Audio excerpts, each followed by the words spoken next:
É provável. Boa noite, galera.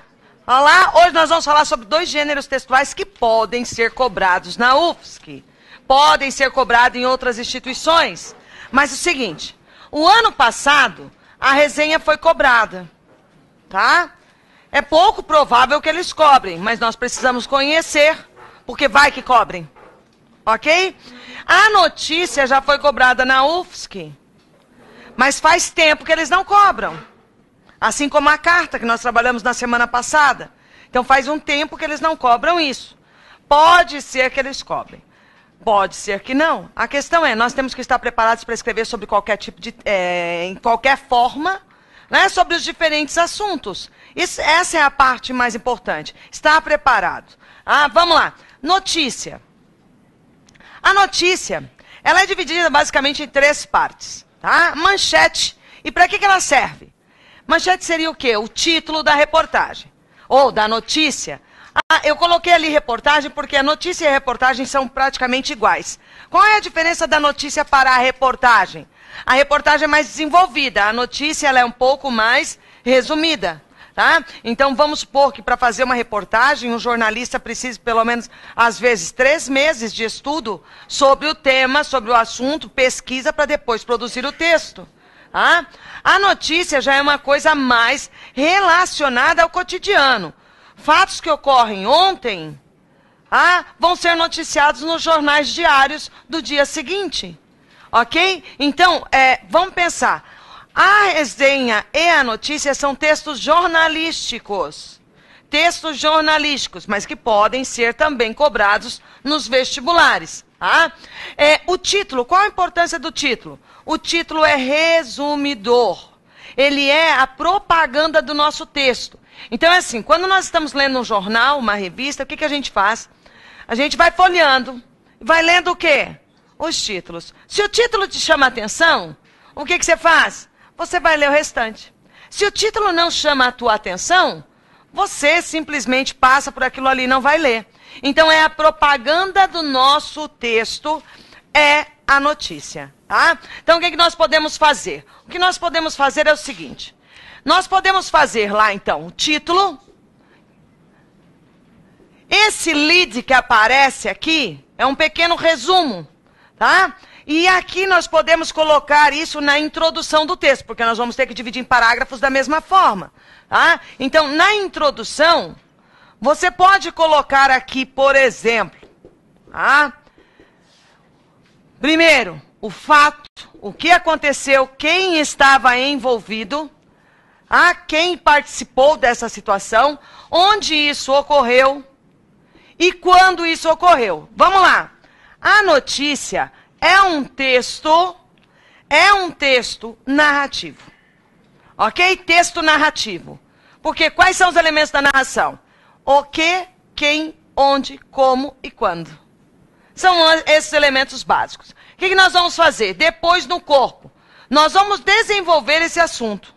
Então, aqui, nós vamos ter no desenvolvimento, e aí, nós vamos fazer em torno, aqui de 3, né, de 2 parágrafos, e nós vamos falar como tudo isso aconteceu.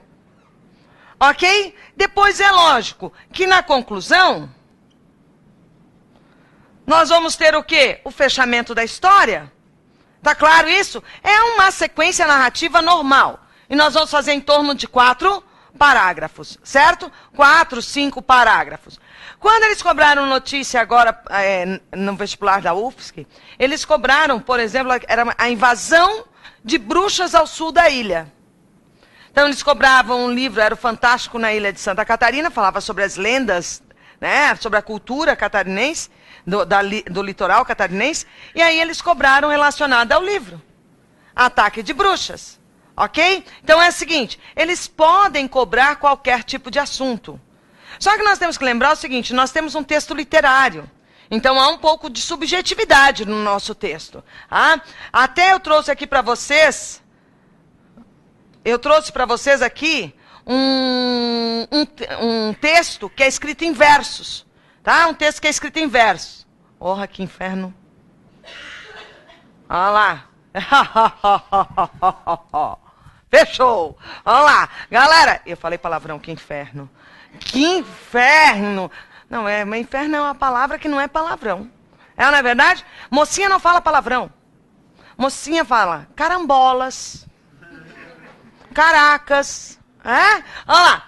Linguagem simples, mais próximo possível da linguagem coloquial. Mas eu não posso esquecer que eu tenho aqui a formalidade da língua. Então, nos vestibulares, o que eles vão cobrar da gente? Eles vão cobrar padrão culto. Tá? Mas a notícia, ela precisa ser acessível. Porque ela não está voltada a um público maior. Tá claro isso? Por isso, uma linguagem informal, não precisa ser rebuscada. E, na realidade, nós não precisamos usar rebuscamento em nenhum tipo de texto. Por quê? Porque a gente não precisa impressionar o leitor usando palavras difíceis. Nós temos que usar palavras que a gente saiba literalmente qual é o significado delas. Então, não adianta enfeitar, ok? Ordem direta. O que é ordem direta? Ordem direta é sujeito, verbo e complemento. Sujeito, verbo e complemento. Cuidado com as inversões. Nós falamos de maneira muitas vezes invertida. A nossa fala é assim, uma ordem indireta. A nossa escrita deve ser mais uma ordem direta para ser o quê? Mais objetiva, mais direta, para que a gente não se confunda. Para que a gente não esqueça, por exemplo, de colocar um objeto direto, um objeto indireto no nosso texto. Ah? Poucas palavras em cada oração para conseguir parágrafos menores. A notícia não é um texto muito grande. Então, nós vamos fazer parágrafos menores para quê? Para que a gente possa ser mais objetivo. Numa notícia de jornal, por exemplo, vocês vão encontrar assim, né? O título, aparece o subtítulo, depois vem o lead, em negrito. Às vezes aparecem fotos, e aí aparecem legendas. Tá? Nós não vamos fazer fotos nem legendas na nossa redação, fechou? Não pode. Então, mas nós vamos colocar o restante. Poucos adjetivos. Alguns autores, então você tem que se preocupar mais com o fato, o que aconteceu. Tá? Não fique dando muitas características, porque você acaba se enrolando. A grande dica fica por conta das 6 perguntas que o texto jornalístico deve responder. Ah, o que aconteceu, quem, quando, onde. Esse porquê acontece e o como acontece. Ok? Tudo isso deve estar no nosso texto jornalístico. Vejam só. Esse texto que aparece aqui é um poema. Poema tirado de uma notícia de jornal. Ah?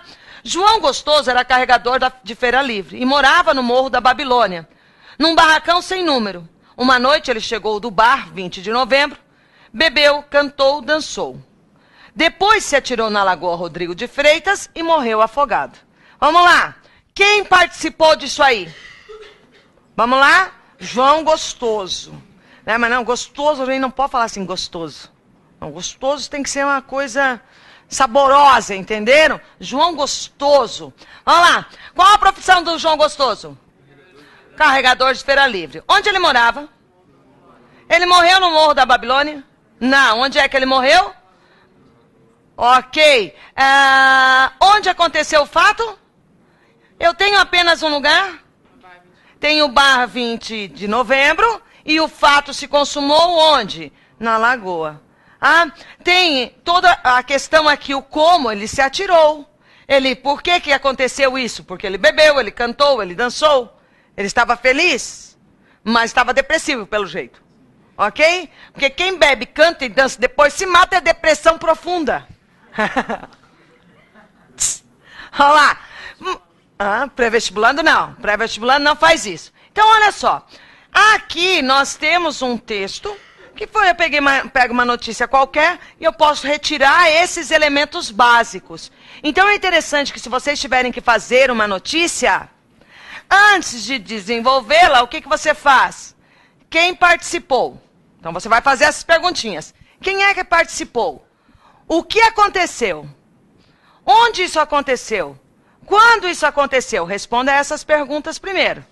Por que isso aconteceu? Antes de montar o seu texto. Porque a partir do momento que você tem isso daqui, é possível montar um texto com maior facilidade? Então, antes de começarmos a desenvolver um tema, nós precisamos saber o que é isso. Se for um texto dissertativo, eu também faço essas perguntinhas. Por que isso acontece? Como acontece? Quais são as consequências desse fato? Como é que isso interfere no cotidiano das pessoas? Então, antes de montar a sua redação, você precisa ter um esqueleto. Um esqueleto, e não adianta só mentalizar. O ideal é que você escreva os tópicos.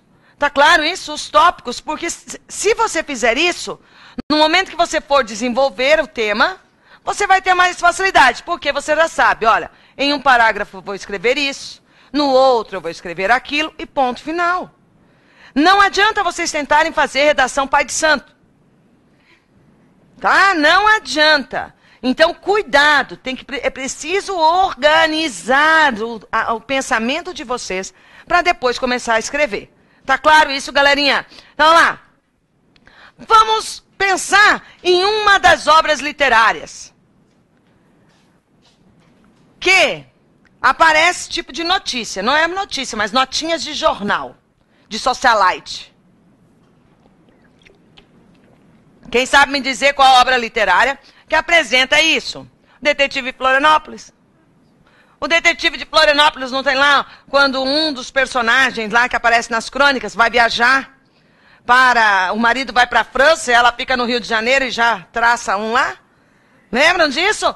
Ok, ela volta. Depois aparece lá outra questão de que ela retornou, não sei o que lá. É um texto jornalístico. O que poderia ser cobrado? Gente, o casamento detetive não foi noticiado. O casamento detetive apareceu notícia no jornal? Não, mas poderia aparecer como temática. Vamos lá. A morte de Macabea. Macabea, vejam, não é motivo de notícia? Sim. São fatos do nosso cotidiano. Então, Macabea não morreu atropelada? Morreu atropelada? Um carro importado? Não havia lá um príncipe dentro do carro? Sim. Por que aquilo ali não pode ser o motivo da notícia? Noticie o momento da morte de Macabea. Se você não leu a obra literária, como é que você vai fazer isso? Não há como. Então, a importância da leitura das obras literárias não é só para a prova de língua portuguesa, ali na prova de gramática e literatura, mas eu não posso esquecer que a prova de redação também é uma prova de língua portuguesa. Ok? Então, pode ser, não conhece como Macabea morreu, Macabea foi até uma cartomante. A cartomante encheu Macabea de ilusões, de esperanças, que a vida dela iria mudar a partir daquele momento. Ela sai de lá porque ela vai, nas previsões da cartomante, ela encontraria um príncipe encantado, rico. E realmente ela encontrou. Foi o cara que a atropelou. E aí a hora da estrela foi o único momento que ela brilhou, que realmente ela teve atenção das outras pessoas, porque os moradores não foram lá ver o estado da criatura que estava se estribuchando ali. E aí, qual foi a última palavra que Macabea disse? Até tu, Brutus. Lembra-se que ela fala, até tu, Brutus, para o narrador, porque até o narrador a abandonou. Até o narrador, né, a deixou morrer. Então ali ela tem a hora da estrela, na realidade, porque os moradores ali da redondeza levaram velas para ela. Então ela ficou iluminada. Eu posso usar isso como elemento para minha notícia? Poderiam cobrar isso? Bom, se eu acertar esse tema, vocês já sabem, eu quero presentes. Beleza? Olha lá. Pode colocar aí. E a questão lá do detetive. Resenha. A resenha é um tipo de texto que também privilegia aquele que conhece o assunto. Leu o livro. Não leu o livro, fica impossível desenvolver o texto. Agora a questão é a seguinte. Vamos pensar que uma resenha não é um resumo. Tá claro? Resenha não é resumo. No resumo, o que a gente faz? A gente conta o que aconteceu sem questionar os fatos. Nós não vamos questioná-lo. Nós vamos apresentar a história. Não é uma análise crítica. Na resenha nós temos análise crítica. Ok? Nós vamos ter essa questão do analisar. Mas vejam só, quando a gente vai em uma locadora, a gente olha lá, ou um livro, por exemplo, você olha a sinopse. Qual é a função da sinopse? dar alguns dados. Para quê? Para estimular a curiosidade do leitor. Então, a sinopse nada mais é do que uma propaganda. A resenha, na resenha você não pode contar tudo o que aconteceu na história. O desfecho. Você não precisa contar que a Helena morreu. Ah? Você tem que entender que você vai contar uma história para que o outro se interesse por aquele assunto. Sempre é um texto de promoção. Ah, o que significa promoção? É promover algo. Ok? Promover algo. Então, assim, ó, a resenha não é difícil de ser feita. Eu até vou passar um esqueminha básico para vocês. Bem, que eu poderia fazer da seguinte forma. Lógico, uma resenha tem título. Ideal. Pode ser até o título do livro. Ou não, pode ser um novo título. Tá? Pode ser uma coisa mais que esteja relacionada ao que você vai questionar na sua obra. Depois, você faz aqui na introdução, que pode ter, nessa introdução eu posso até ter mais de um parágrafo. Tá? Vamos colocar aqui. Primeiro, você tem que identificar qual é a obra sobre a qual você vai falar. Tá? Então você tem que colocar nome do autor. Vou colocar aqui básico, depois eu tenho mais elementos ali. Nome do autor, a obra, nome da obra, data de publicação, editora, pode aparecer tudo isso. Eu posso, aqui já nessa introdução, citar, por exemplo, qual é o período literário.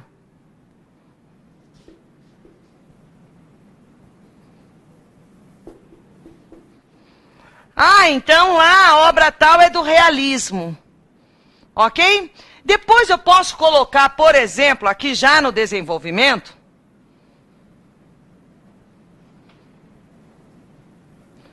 eu posso fazer o quê? Uma das questões, eu posso falar um pouquinho mais desse período literário.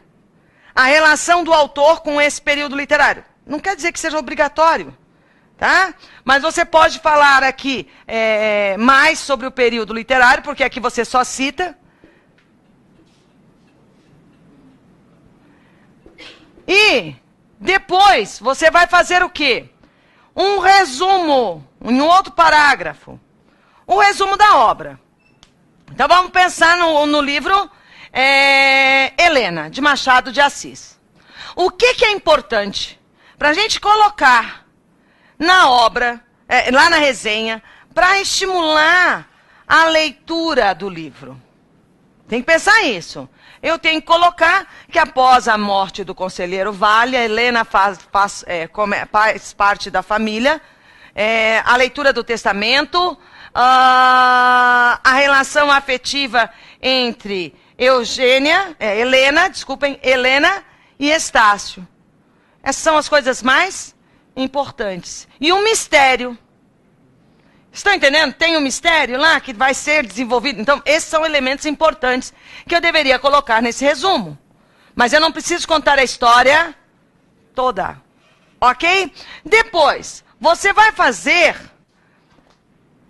a análise dos temas propostos ali. Você poderia analisar a questão de como a questão da mentira, que ela constrói toda uma desilusão amorosa lá no final e tal. Você poderia colocar aqui a questão das convenções sociais, como as convenções sociais podem interferir nas relações pessoais. Porque ali na obra Helena está claro que houve uma intervenção da sociedade? Sim.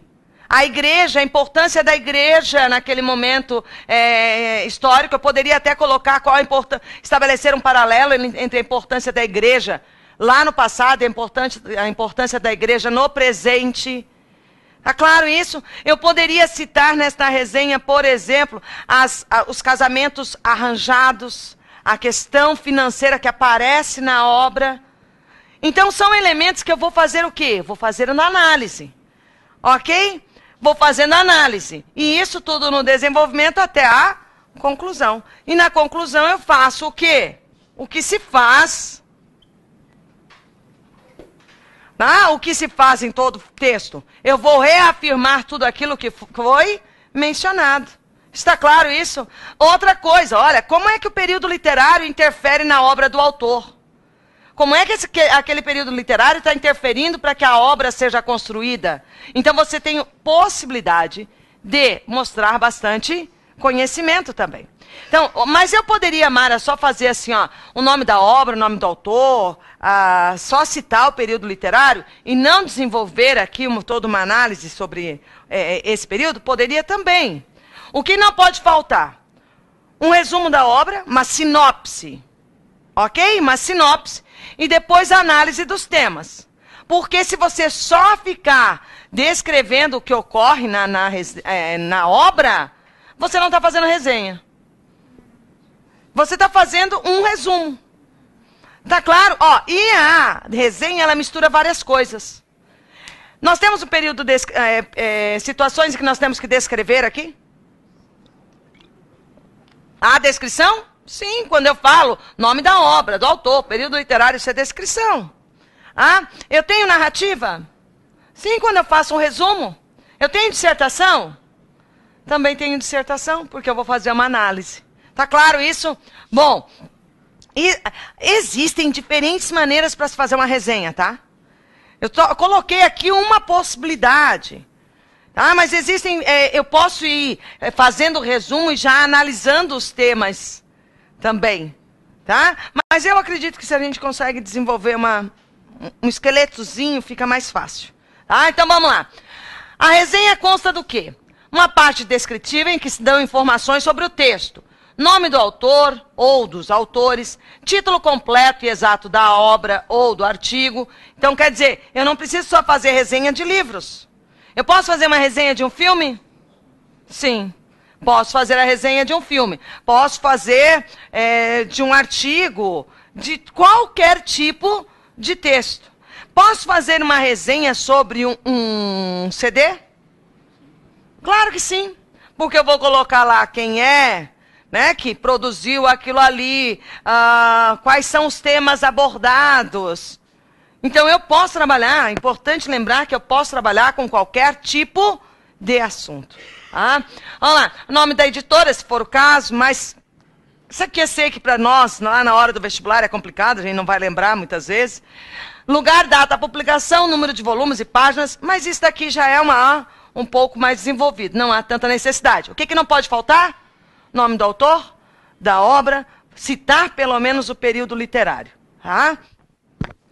Depois, nós temos aqui uma parte com resumo do conteúdo da obra, indicação sucinta do assunto global da obra, assunto tratado e do ponto de vista adotado pelo autor, perspectiva teórica, gênero, método, tom. Então, assim, ó, eu até posso colocar isso, mas eu posso simplesmente só citar a ideia central da obra. Tá?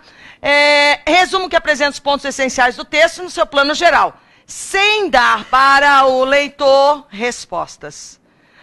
É para deixar o quê? No ar.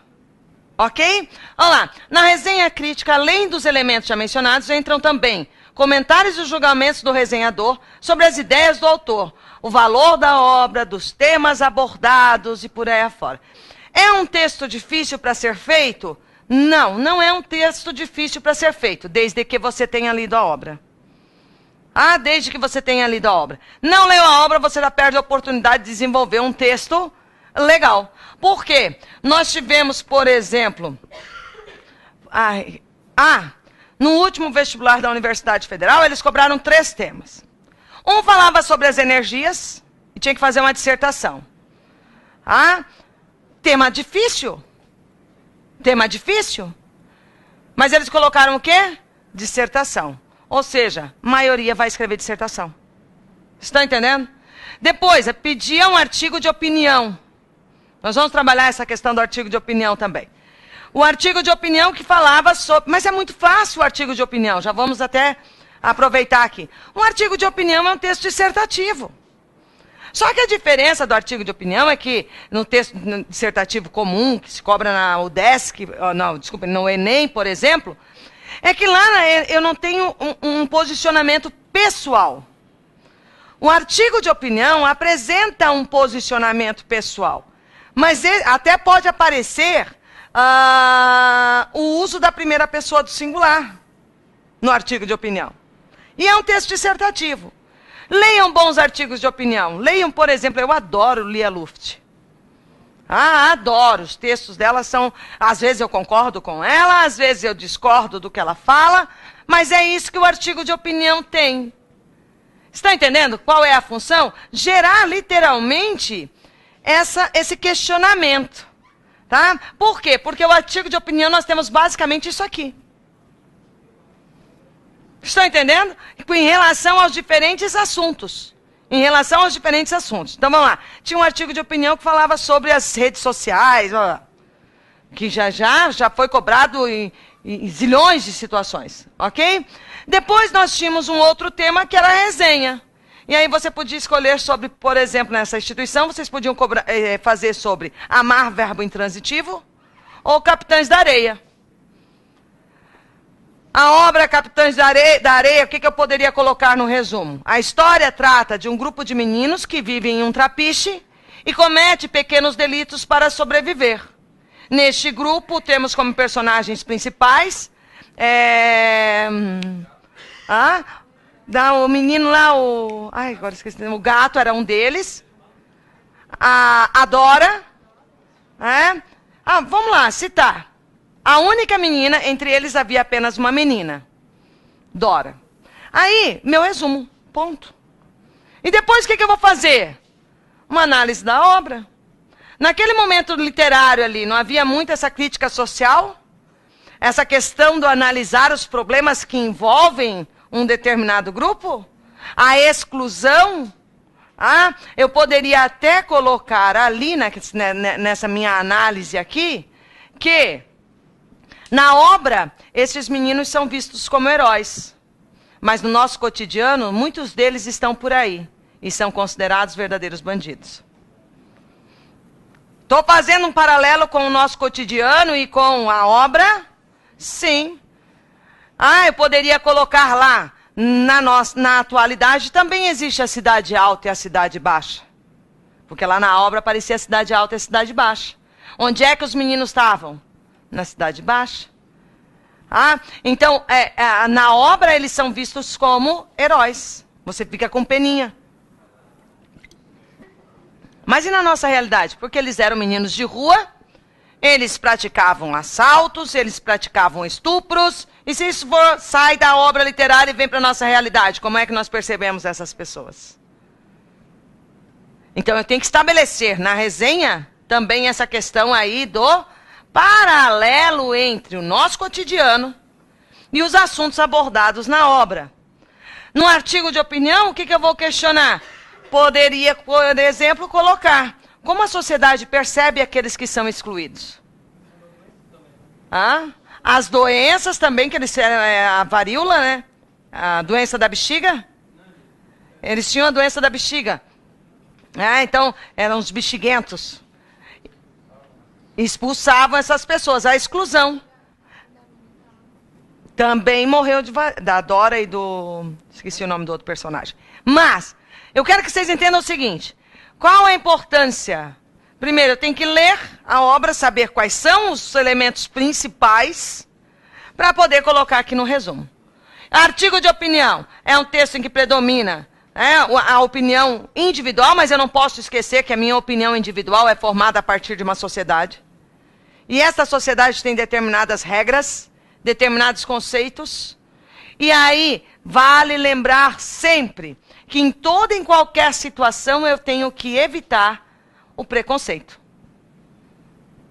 Sempre lembrando que existem os dois lados da moeda. Sempre lembrando isso. Ok? Certo, galera? Tentem fazer em casa uma resenha. Tentem fazer uma notícia, que pode até ser aquela do João Gostoso, contando a história do João Gostoso. Só desenvolvam mais a ideia. Fechou? Valeu, então, até a semana que vem. Um beijo pra vocês. Fui!